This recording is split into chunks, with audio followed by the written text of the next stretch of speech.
I left the restaurant without raising my voice. No scene, no explanation. By Tuesday, my son was pounding on a door his key no longer opened. By Wednesday, my daughter-in-law was demanding answers.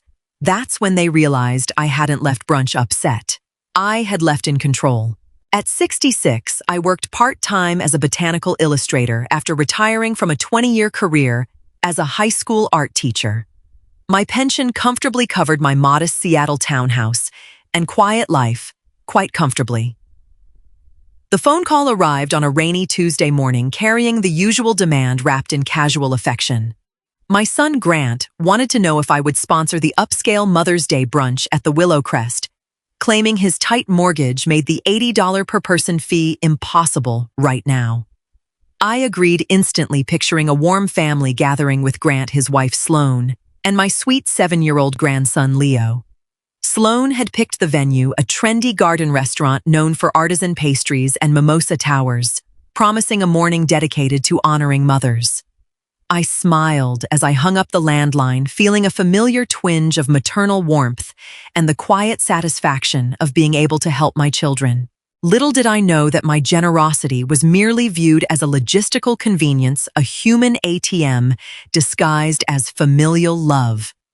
Over the past 3 years since my husband passed away, I have steadily absorbed the invisible labor of this family, driving Leo to soccer practice twice a week, preparing Sunday casseroles for them to reheat, and asking for nothing in return. Yet as the weeks ticked by toward the holiday, subtle shifts in Sloan's tone during our brief drop-in visits began to prickle my intuition. She stopped asking about my watercolor exhibitions and started asking if I could cover the dry cleaning for Grant's suits or pick up groceries on my way over. I pushed the unease aside, convincing myself that young parents simply drown in daily stress. When Sunday finally arrived, I chose a sage green linen dress, brushed my silver hair into a neat chignon, and drove my Subaru downtown, expecting a celebration built on mutual gratitude. Instead, I stepped into a trap of carefully orchestrated humiliation that would test every ounce of my quiet resilience and shatter my illusions forever. The host led me through the sun-drenched patio of the Willow Crest, pointing toward a long wooden table draped in crisp white linen where Grant already sat. I caught my breath, expecting to sit beside my son at the head of the table, but Sloan waved me down from the far end of the table near the swinging kitchen doors.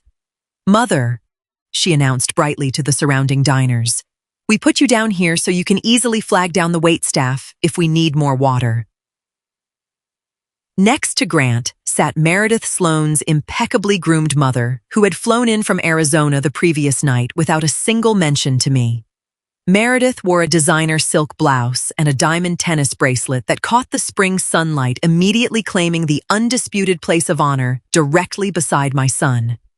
Grant looked up, his eyes avoiding mine as he mumbled a quick hello and busied himself pouring mimosas for his mother-in-law. The realization hit me with cold clarity. I was not invited as the honored matriarch celebrating Mother's Day. I was invited as the designated benefactor stationed safely out of sight. Throughout the first half hour, Meredith held court, recounting her recent trip to Palm Springs, while Sloan laughed loudly at every polished anecdote. Whenever I tried to speak about Leo's recent art project, Sloan gently talked over me, redirecting the table's attention back to Meredith's real estate ventures. The noise of clattering silverware and roaring conversations buzzed around my ears, yet I felt entirely isolated in plain sight. I did not throw a tantrum, nor did I shed a tear. 40 years in high school classrooms taught me how to observe chaotic rooms with absolute emotional detachment. My fingers traced the rim of my empty water glass as I watched Grant lean in to cut pancakes for Meredith, completely ignoring the fact that I had not even received a menu. The disrespect was not an accidental oversight born of poor seating logistics. It was a deliberate assertion of hierarchy designed to prove whose mother held actual social currency in their eyes. When the heavy leather folder containing the check landed squarely beside my coffee cup, the true architecture of the morning revealed itself. Sloan slid the bill toward my hand with a casual flick of her fingernail, smiling sweetly as if handing me a birthday card. "Oh, you said you would take care of the brunch treat, right, Mom?" Sloane asked, her tone entirely devoid of actual inquiry. Meredith dabbed her lips with a linen napkin, murmuring something about how sweet it was to have older relatives who still enjoyed treating the younger generation. I looked at the three-digit total, looked at Grant, who stared intensely at his phone screen to dodge accountability, and calmly reached into my handbag. I pulled out my checkbook, held it for a moment, then slipped it back into my handbag. "I'm leaving the bill right here for you, Sloane," I said, evenly, my voice cutting through the ambient restaurant chatter with surprising clarity. "And since Meredith is now the primary matriarch guiding this family's social priorities, I am taking back my spare house key, so you no longer rely on it for your daily convenience." I stood up, smoothing the wrinkles from my sage green linen dress, while the table froze in stunned silence. Grant finally looked up, his face draining of color as he stammered my name, but I simply turned on my heel and walked out into the warm Seattle air. Driving home in my Subaru, my hands did not shake once. A profound sense of lightness washed over me, replacing years of quiet obligation with the sharp, clean edge of absolute liberation. By Tuesday afternoon, the consequences of my boundary setting rippled across town in an entirely predictable way. My phone buzzed continuously on the kitchen counter while I was mixing watercolor pigments for a new botanical series featuring Pacific Northwest ferns. Grant called 4 times, sending frantic text messages asking why I had embarrassed Sloane at the restaurant and what nonsense I meant about the house key. I did not answer, choosing instead to focus on the delicate curve of a sword fern frond taking shape on cold-pressed paper. At 4 o'clock, the familiar crunch of gravel in my driveway signaled the arrival of Grant's sedan, followed by the heavy thud of footsteps on my front porch.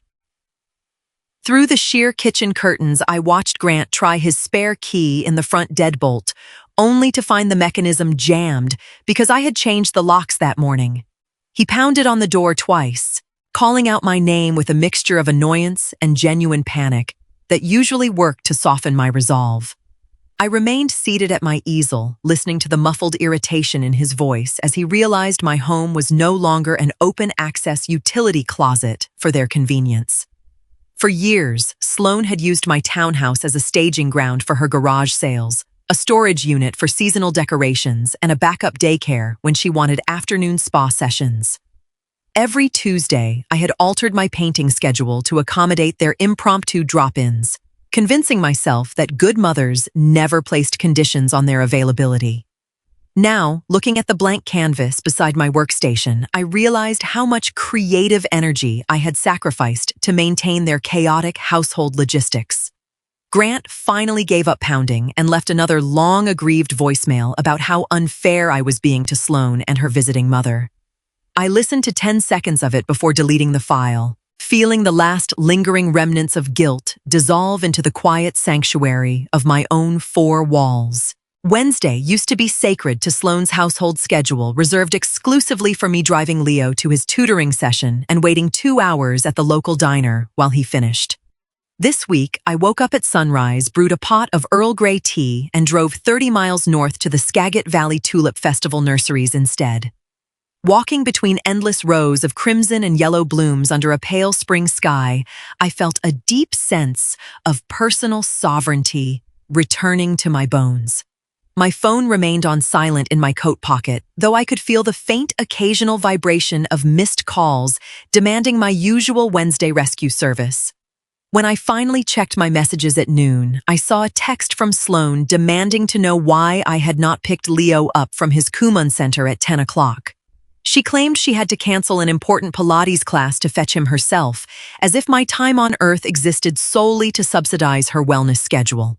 Instead of feeling guilty, I felt an objective curiosity about how long they had expected me to absorb their responsibilities without basic human courtesy. I replied with a single calm sentence, "I am busy today and cannot assist with transportation. Please plan your schedules accordingly." No exclamation points, no apologies, and no lengthy explanations that invited further debate or emotional manipulation on their part. 2 hours later, Grant sent a frantic text asking if I was punishing them because of the Mother's Day brunch incident. I did not dignify the question with a response knowing that accountability cannot be negotiated with people who confuse unconditional love with unconditional servitude. I spent the afternoon sketching wild irises by a quiet creek, realizing that every hour reclaimed was a brick laid in the foundation of my new independent life. By Friday, the household crisis reached a boiling point as Grant realized my absence was not a temporary sulk, but a permanent structural collapse. With Meredith still staying at their suburban home and expecting high-end dinners every evening, Sloane found herself stretched thin without my reliable casserole deliveries and laundry drop-offs. Grant showed up at my townhouse unannounced after dinner, looking genuinely exhausted with dark circles under his eyes from managing domestic friction. I poured 2 cups of chamomile tea and placed one in front of him, letting him try a softer approach by talking about how stressed Sloane was and how Meredith's visit had turned into an expensive high-maintenance ordeal. "Mom, you know Sloane didn't mean to seat you at the end of the table. It was just a seating chart mix-up with the restaurant hostess." He lied smoothly, though his eyes betrayed his discomfort. I sat across from him offering quiet attention and asked him plainly if he honestly believed that flimsy excuse. He fell silent, staring at the polished granite countertop that I had paid for 3 years ago when they closed on their house. "Grant," I said, softly, looking directly into his eyes, "your mother-in-law was given the place of honor while I was treated like an uninvited stranger at a meal I was supposed to sponsor. That was a choice, not a mistake. And your silence at the table was your choice as well." He opened his mouth to defend himself, murmuring something about keeping the peace between his wife and her visiting mother, but I cut him off gently. "Peace in your home cannot be bought by sacrificing my dignity, Grant, and from now on, my schedule belongs to me alone." He finished his tea in silence 20 minutes later, carrying the heavy realization that his convenient bridge between 2 worlds had finally burned to ash. Sloane decided that my refusal to capitulate was an act of aggression that required a public display of disciplinary authority over her stubborn mother-in-law. On Saturday afternoon, she drove over with Leo and parked her SUV directly across my driveway, effectively blocking my Subaru in the garage. She marched up to the front door, pounded with an aggressive rhythm, and pushed past me into my entryway the second I unlatched the door. "Listen to me," Sloane said, her voice sharp and trembling with manufactured indignation. "You are acting like a petulant child over a simple restaurant table arrangement. My mother is a guest in our home, and she deserved the seat of honor, whereas you threw a tantrum and left us with a massive bill." I folded my arms across my chest, watching her performance with the detached interest of an anthropologist studying a primitive ritual of dominance. "You invited me to pay for a brunch where I was deliberately marginalized, Sloane." I replied evenly, and I simply chose not to finance my own humiliation. "If honoring your mother requires humiliating me, you should have paid for your own mimosas and pancakes." Sloane scoffed loudly, crossing her arms to mirror my posture, while Leo hovered nervously near the umbrella stand, clutching a comic book. "You think you can cut us off just because you're lonely and retired, but you'll come crawling back the second you miss your grandson's birthday next month." She sneered, weaponizing Leo's affection as leverage. That was her fatal miscalculation. She genuinely believed that my love for my grandson was a weakness she could exploit to force my submission. I looked down at Leo, knelt beside him, and spoke in a clear, gentle voice that silenced his mother's ranting instantly. "Leo, honey, Grandma loves you more than words can say, but your mother and I have an adult issue to resolve, so I need you both to leave right now."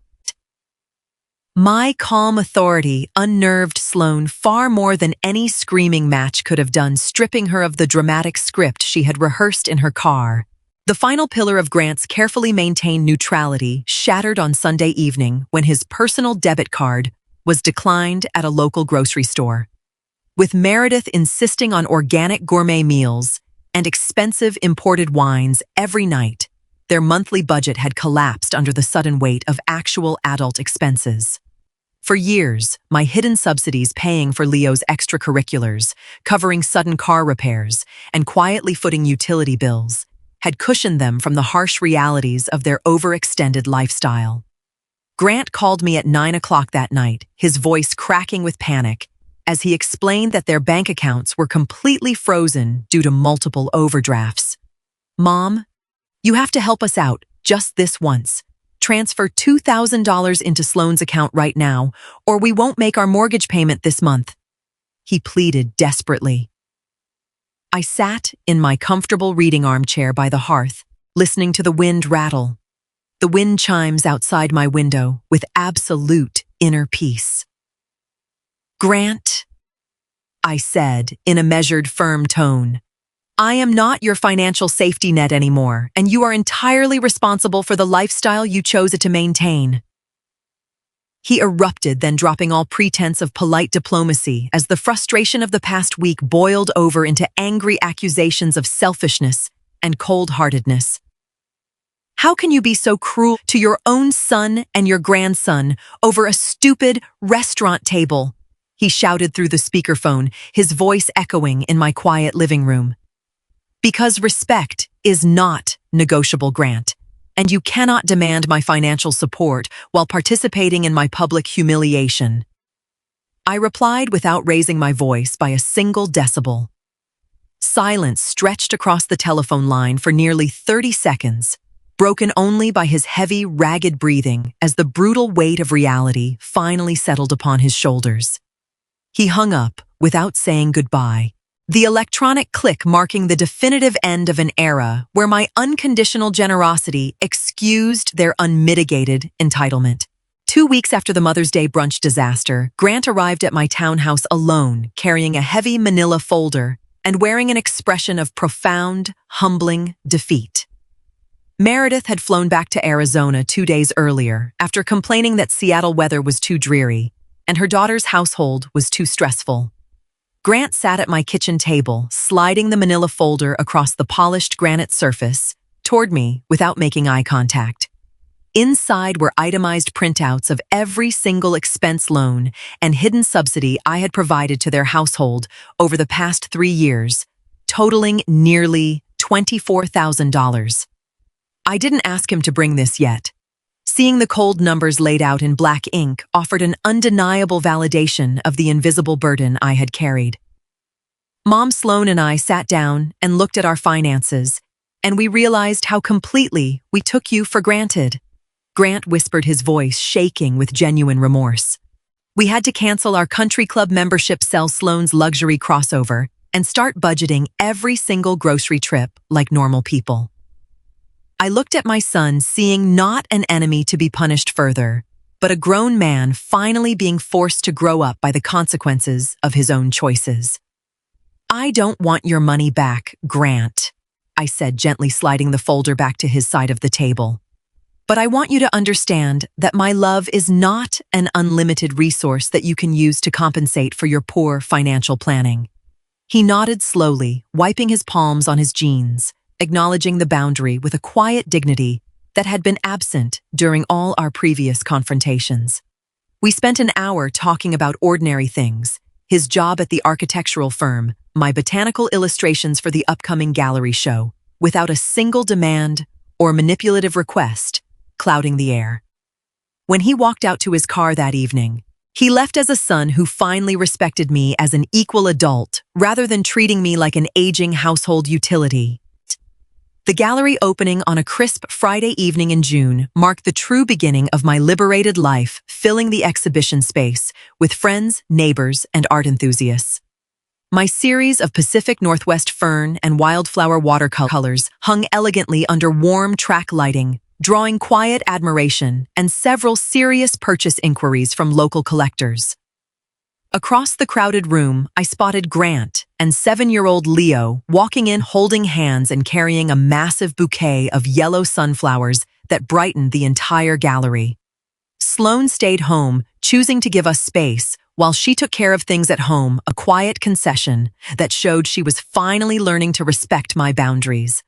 Leo ran straight toward me, throwing his arms around my waist and chattering excitedly about the detailed painting of the wild iris he remembered me sketching by the creek. Grant approached, more slowly, offering a warm, genuine smile that reached his eyes and carried no hidden agendas or emergency requests in his pockets. We stood together near my favorite piece, a detailed watercolor of a sage-green fern unfurling under the spring rain, representing resilience born from quiet endurance. My townhouse remained my own private sanctuary, the emergency spare key safely locked in my desk drawer, accessible only on terms I dictated with absolute clarity. I had not sought revenge, nor had I engaged in dramatic public warfare. I simply stopped offering my labor and resources to people who refused to value my dignity. Looking around the bright room filled with people who appreciated my art and my presence for who I truly was, I felt an overwhelming sense of profound peace. Mother's Day had tried to teach me that my worth was defined by where I sat at a crowded table, but I had rewritten the rules entirely. My life now belonged to my own canvas, painted in strokes of self-respect, unyielding boundaries, and a future that shone brightly under my own control.